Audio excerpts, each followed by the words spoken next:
Danas vam donosim nešto što će potpuno promijeniti način na koji gledate na prihranu paradajza, paprike i krastavaca.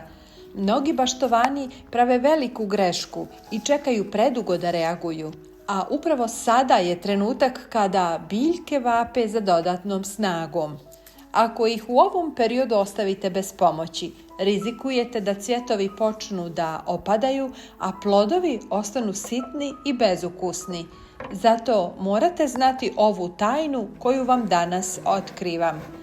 A vi, dragi prijatelji, ako još niste, pretplatite se na naš kanal Dodaj, umesi i speci. Uključite i zvonce za obavještenju o svakom novom videu. Potpuno je besplatno. Hvala vam puno na tome. A mi idemo odmah na naš video.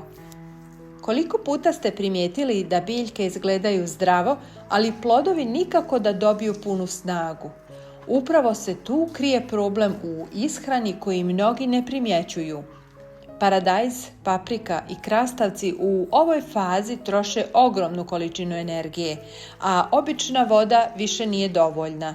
Oni traže dodatne hranljive materije da bi cvjetanje i plodonošenje bilo obilno. Možda ste već koristili neka klasična đubriva, ali vjerujte mi, ova domaća prihrana ima moć da probudi biljku iz zastoja. Zamislite da za samo nekoliko dana listovi postanu tamno zeleni, cvjetovi čvršći, a plodovi krenu da rastu vidljivo brže. Ovo nije nikakav skupi preparat iz prodavnice, već nešto što svako od nas ima kod kuće. Još važnije, ovakva prirodna prihrana štiti i od bolesti, jer biljka postaje otpornija na gljivice i bakterije. Kada biljka dobije pravi balans hranljivih materija, ona može da se izbori i sa visokim temperaturama i sa naglim promjenama vremena. To znači da ćete berbu produžiti, a kvalitet plodova bit će neuporedivo bolji. Da li znate da jedan mali detalj u ishrani može da odluči da li ćete ubrati 10 kg plodova ili duplo manje?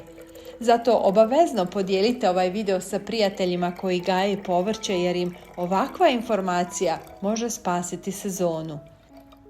Sada dolazimo do najzanimljivijeg dijela, recepta.